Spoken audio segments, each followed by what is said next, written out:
Jax's revenge domain. They announced Bryce's promotion during the Tuesday morning all-hands meeting at 9:42 a.m. Chief Technology Officer, effective immediately, with a compensation package that included $240,000 base salary, a $165,000 increase from his senior engineer position. The conference room erupted in applause. I clapped along with everyone else, keeping the same neutral expression I'd perfected over 16 years of watching less qualified people climb past me. What they didn't announce was my compensation adjustment. That came later, delivered privately by Diana Foster, our VP of Human Resources, in a hastily scheduled 3:20 p.m. meeting that lasted exactly 9 minutes. "Oscar, we want you to know how much Midtech Solutions values your contributions," Diana said, sliding a single-page document across her desk. "Your mentorship of Bryce has been invaluable to his development and our organization's success. We're pleased to offer you a retention bonus of $18,000, payable over the next 6 months." I read the document twice. $18,000 spread over 6 months. About $3,000 per month before taxes for 16 years of building the cybersecurity infrastructure that kept this company running. For training the person who just received a $165,000 raise. "This is a one-time recognition payment," I said, keeping my voice level. "Not a salary adjustment."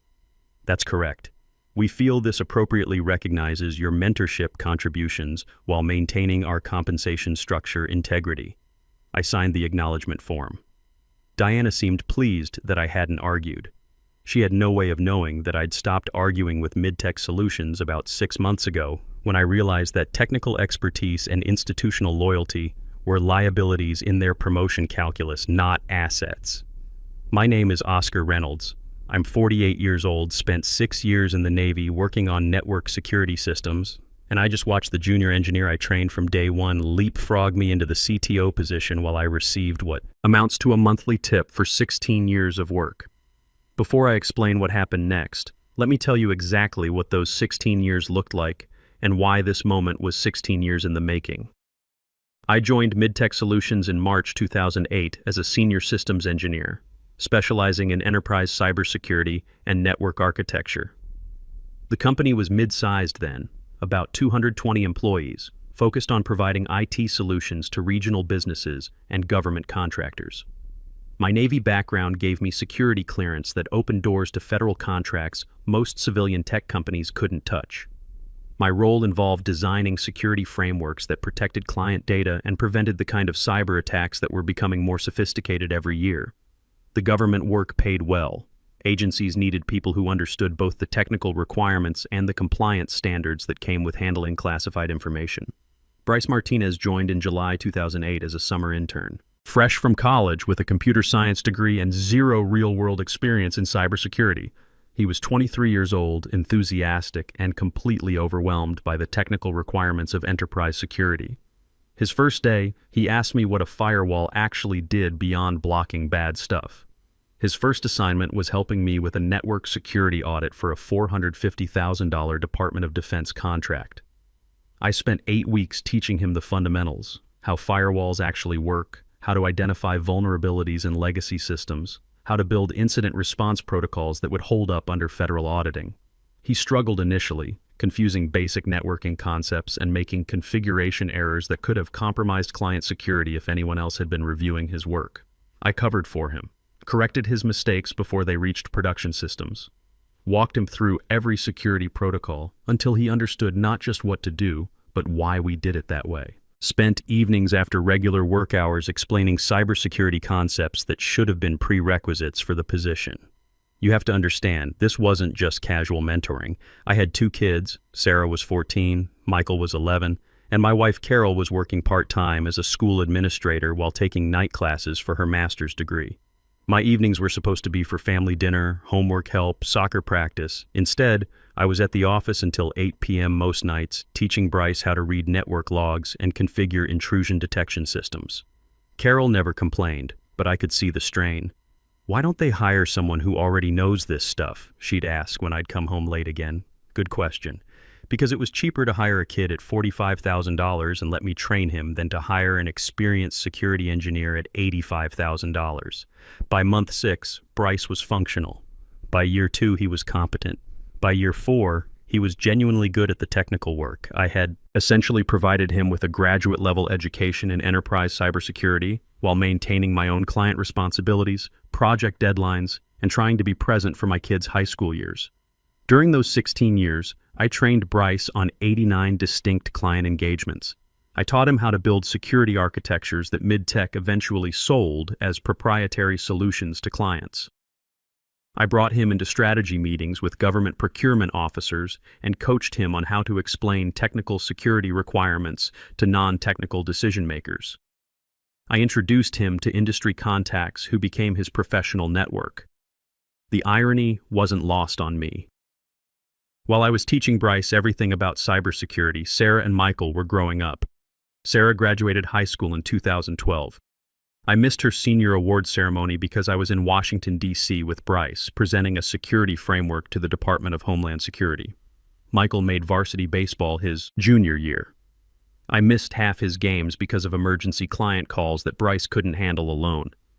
When MidTech won the contract with First Regional Bank in 2012, a $3.2 million engagement that became our largest client relationship, I'd designed the core security infrastructure that secured the deal.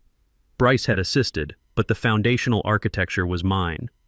The bank's executives were impressed by our presentation, specifically by how Bryce could explain complex security concepts in business terms they understood. I'd taught him how to do that. By 2018, when that first regional contract renewed at $4.1 million annually, Bryce was presenting system updates to the bank's board using frameworks I'd taught him to build. My name never appeared in those board presentations.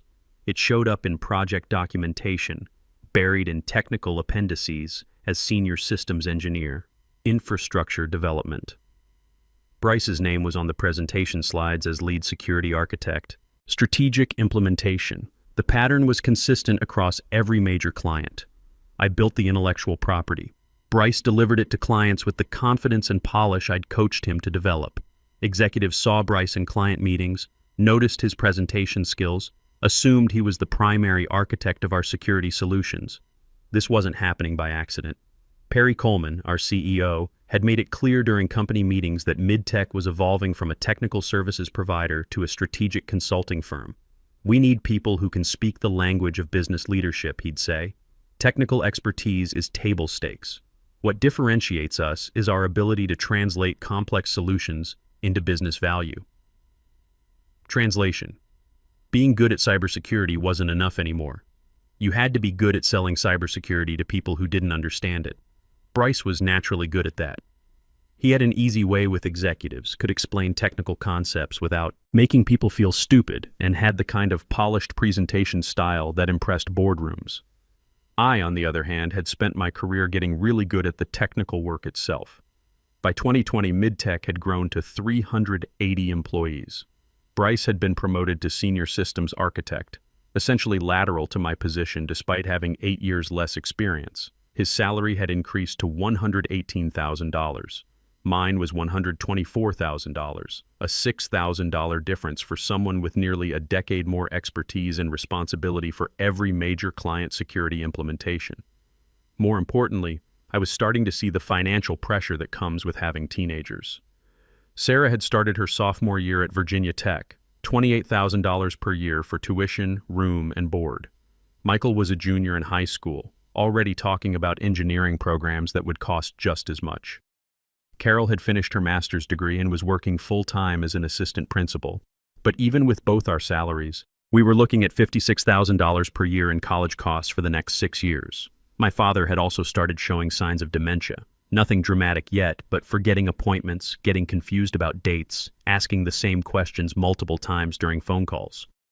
Mom was handling it, but we all knew where this was heading. Assisted living facilities in our area ran $4,000 to $6,000 per month. My brother lived in California and couldn't help much financially, so that responsibility would likely fall to us. I raised the salary disparity during my 2020 performance review. Diana's response was diplomatic but clear.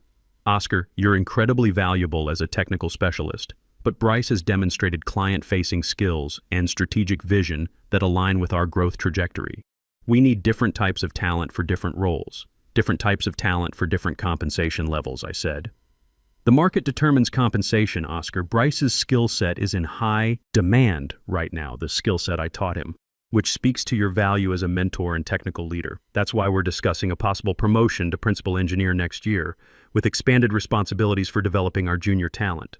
Principal engineer. A fancy title that meant I'd be training more people like Bryce while they got promoted past me.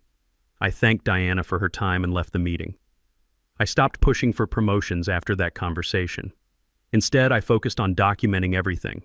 Every system I'd designed, every security protocol I'd developed, every client relationship I'd maintained, every hour I'd spent training Bryce and the 6 other junior engineers who'd rotated through our division over the years. Because I understood something that Diana and Midtech's executive team apparently didn't. Institutional knowledge is only valuable when the institution can retain it. The documentation wasn't out of spite, it was professional habit from my Navy days. You always document procedures so the next person can maintain what you've built. But as I was writing up 16 years' worth of security architectures and client relationships, I realized how much of Midtech's core competency lived in my head. I knew why we'd designed First Regional's network topology with triple redundancy instead of standard failover. I understood the historical context behind every security decision we'd made for our government clients. I could explain the technical reasoning that justified our premium pricing to procurement officers who were looking for ways to cut IT budgets. Bryce knew how to present these solutions, but I'd built them. The emergency started on a Friday morning at 2:33 a.m. First Regional Bank's Security Operations Center had detected sophisticated intrusion attempts targeting their core banking systems. The attack was ongoing, coordinated, and unlike anything their internal team had seen before. They needed immediate technical support from Midtech's security team. My phone rang at 2:35 a.m. Bryce, voice tight with panic. "Oscar, I need you on this call. The FBI cybersecurity unit is asking technical questions about our network segmentation protocols, and I can't explain the underlying architecture. They're talking about potentially shutting down the entire banking system until we can confirm containment." I was already awake. Old Navy habits die hard. I'd been reviewing security logs on my home monitoring system when my phone rang. At 48, I still kept the sleep schedule I'd learned on watch duty. Light sleep, quick to wake, immediately alert. What specifically are they asking about? The isolation protocols for the transaction processing servers. They want to know why we designed the network topology with triple redundancy instead of standard failover. And they're questioning whether our containment procedures can actually prevent lateral movement if the attackers have already compromised the authentication layer. I knew exactly how to explain it because I designed that architecture in 2014. The triple redundancy wasn't just about preventing system failures. It was about creating isolated segments that could be quickly contained if one section was compromised. I'd spent 2 weeks teaching Bryce the reasoning behind every security decision, walking him through attack scenarios and explaining why our approach was superior to industry standards. He'd apparently forgotten the technical details that justified a $4.1 million annual contract. "I'll be on the call," I said. "Send me the conference details." At 2:41 a.m., I joined the emergency conference call. 12 people from First Regional's security team, 3 FBI cybersecurity specialists, the bank's CTO, Bryce looking exhausted and overwhelmed, and Curtis Walsh, the bank's chief risk officer, looking very angry. "Oscar, thank God," Bryce said when my video connected. "Curtis and the FBI team have technical questions about our containment architecture." Curtis didn't waste time with pleasantries. "Mr. Reynolds, we've got active intrusion attempts on our transaction systems. Before we implement your containment protocols and potentially shut down banking operations for 200,000 customers, I need to understand why your security architecture requires us to isolate systems that handle $50 million in daily transactions." I opened my laptop, pulled up the network documentation I'd written 10 years ago, and began walking Curtis and the FBI team through the technical reasoning behind every architectural decision. For 35 minutes, I explained network segmentation theory, containment protocols, and threat vector analysis to a room full of people whose understanding of cybersecurity was theoretical at best. The FBI lead, Agent Thompson, kept interrupting with questions about our isolation procedures. "If we implement your containment protocol, how do we know the attackers haven't already established persistence in the supposedly clean segments?" "Because of the air-gapped verification system," I explained for the second time. "Each network segment has independent monitoring that operates on separate hardware. The attackers would need physical access to compromise the verification layer, and our security footage confirms no unauthorized physical access to the data centers. Bryce was silent throughout this explanation. He should have been able to answer these questions. He'd been presenting himself as the architect of these systems for 6 years. Halfway through the explanation, while describing how our isolation protocols could contain the breach without shutting down critical banking functions, I realized something. I was doing exactly what I'd done for 16 years, solving problems that Bryce couldn't solve, maintaining client relationships that Bryce couldn't maintain, providing expertise that Midtech valued at $18,000 while paying Bryce $240,000 to take credit for it. Agent Thompson asked another question about network topology. Mr. Reynolds, can you walk us through the specific redundancy protocols that allow transaction processing to continue during containment? I looked at Bryce on the video call. He was staring at his laptop screen, clearly unable to contribute anything meaningful to a discussion about systems he'd been presenting as his own work. At 3:17 a.m., while explaining network topology for the second time to an FBI agent who still didn't understand why we'd designed redundant isolation layers, I made a decision. I stopped talking mid-sentence, closed my laptop, looked directly into the camera. Curtis, I apologize, but I need to step away from this call. Bryce can address your remaining questions about the security architecture he's been presenting to your board for the past 6 years. The conference went silent. Bryce's face went white. Oscar, wait. I disconnected from the call, shut down my laptop, walked to the kitchen where my wife Carol was making coffee, having been woken up by my 2:30 a.m. phone call. You're done early, she said, confused. I thought this was a major security breach. It is. I left. You left in the middle of an FBI cybersecurity call? In the middle of explaining something that Bryce should be able to explain himself if he's worth $240,000 as Chief Technology Officer. Carol sat down at the kitchen table, watching me carefully. What are you doing, Oscar? Something I should have done 6 months ago when I realized this company values presentation skills over actual competence. I'm not covering for Bryce anymore. If he can't handle technical questions about systems he claims to have architected, that's Midtech's problem, not mine. You could get fired for this, maybe. But I've been thinking about what you said last month when Sarah called about her senior year tuition costs. We're looking at $112,000 over the next 4 years for both kids, plus whatever dad's care costs when mom can't handle it anymore. My current trajectory at Midtech gets me a principal engineer title and maybe $140,000 by the time I'm 55. That's not enough. Carol poured herself coffee, then looked at me. So what's the plan? I don't know yet, but I'm done subsidizing other people's careers at the expense of my family's financial security.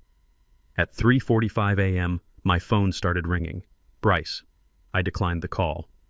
At 3:52 a.m., text message, Oscar, please call back. The FBI is asking about containment procedures I don't understand, and Curtis is threatening to terminate our contract. I didn't respond. At 4:07 a.m., another call. Diana Foster. I declined. By 4:30 a.m., I'd received 19 calls and 31 text messages from various people at Midtech. I turned my phone to airplane mode and went for a run. Running at 4:30 in the morning isn't unusual for me.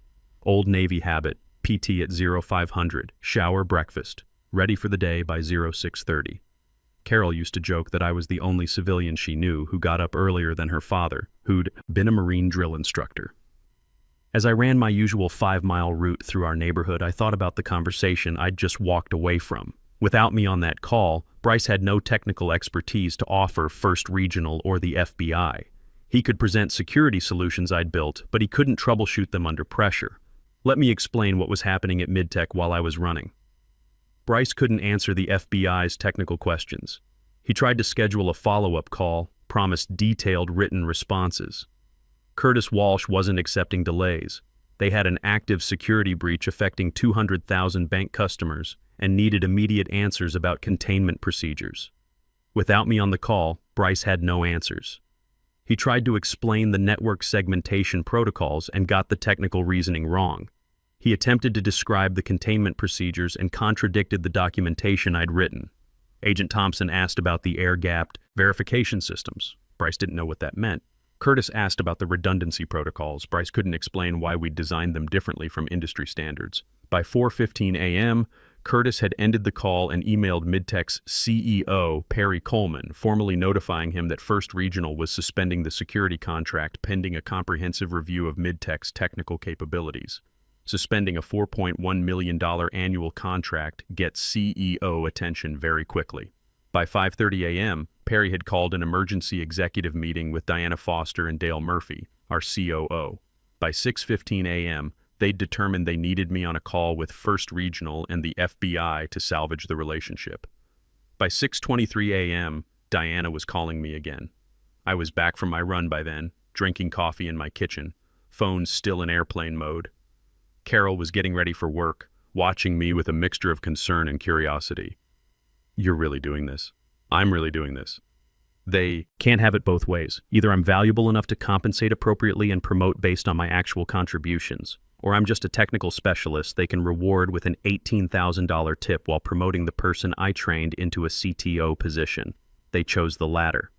Now they get to see what that choice costs. At 7 a.m., I turned my phone back on. 53 missed calls, 67 text messages, 14 voicemails. I listened to the most recent voicemail from Perry Coleman himself.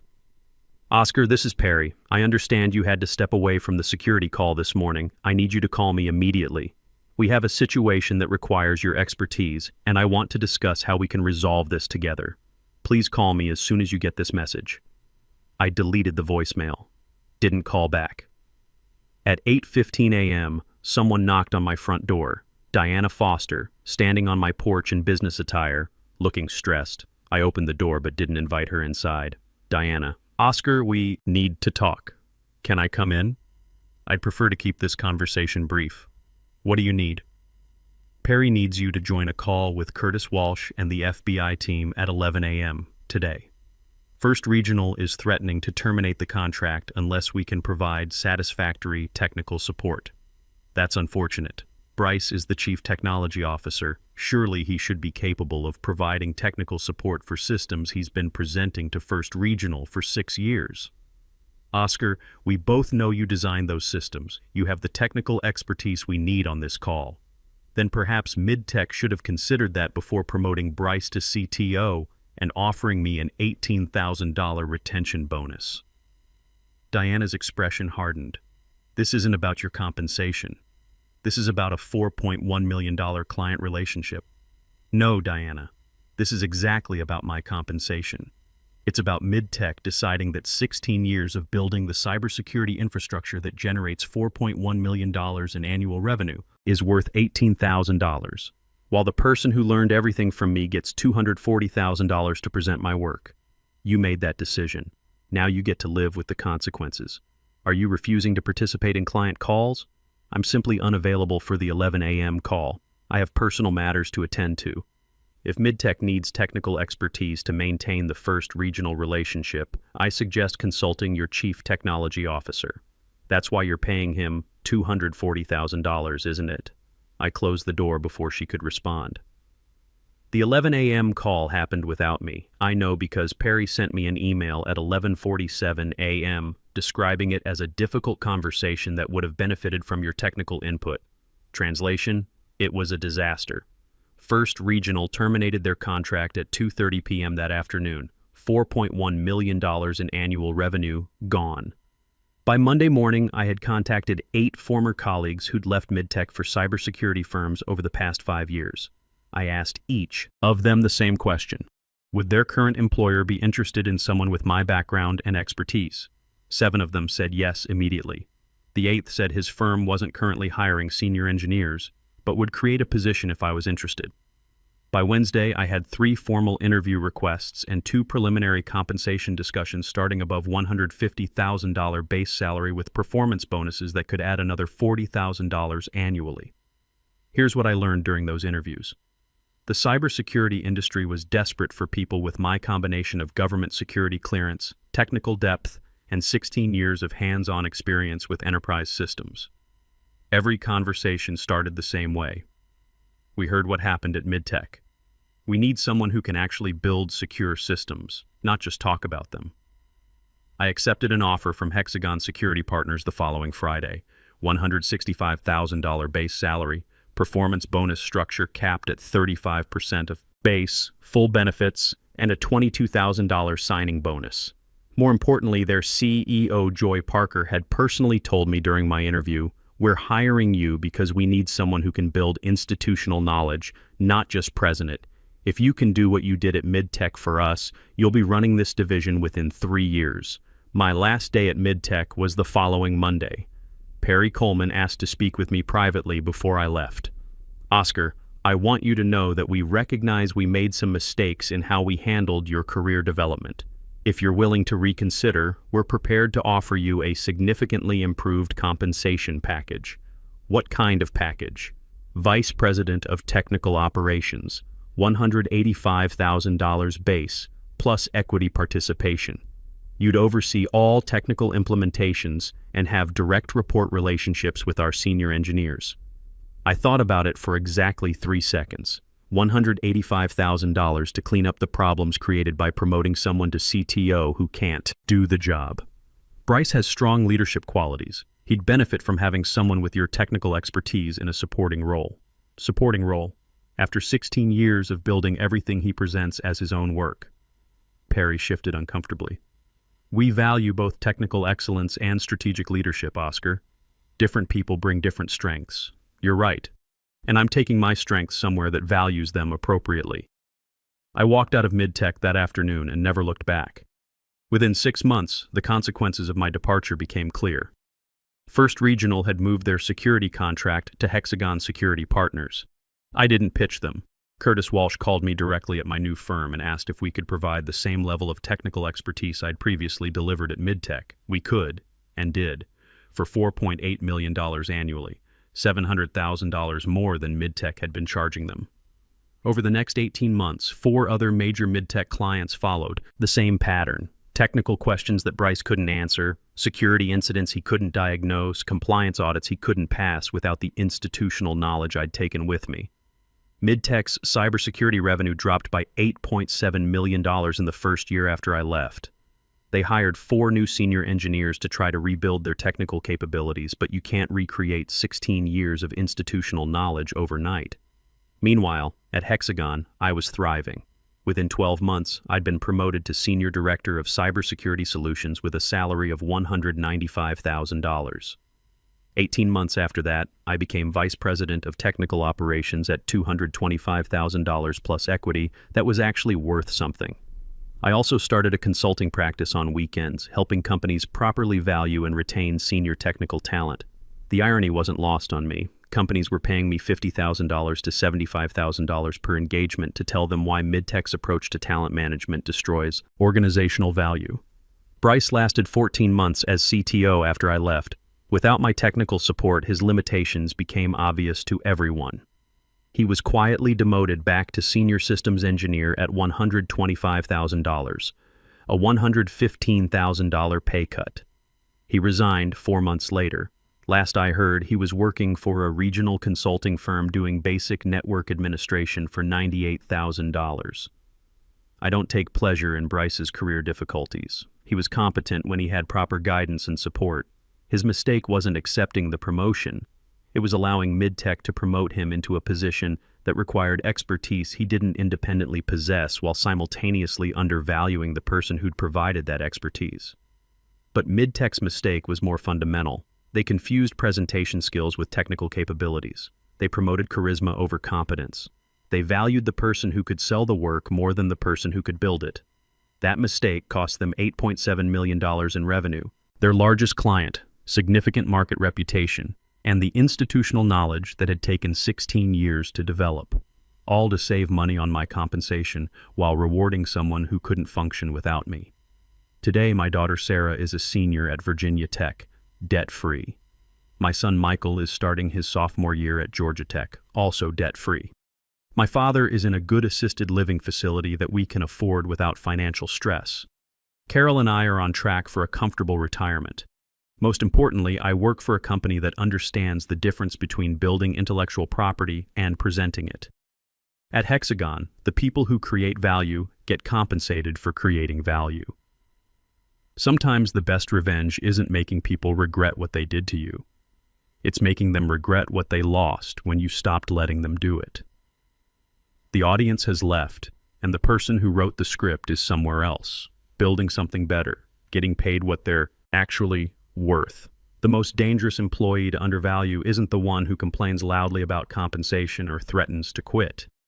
It's the one who quietly builds all your institutional knowledge, maintains your critical client relationships, and generates your competitive advantages until the day they decide they're done subsidizing your poor judgment. Because when that person leaves, they don't just take their individual contributions with them.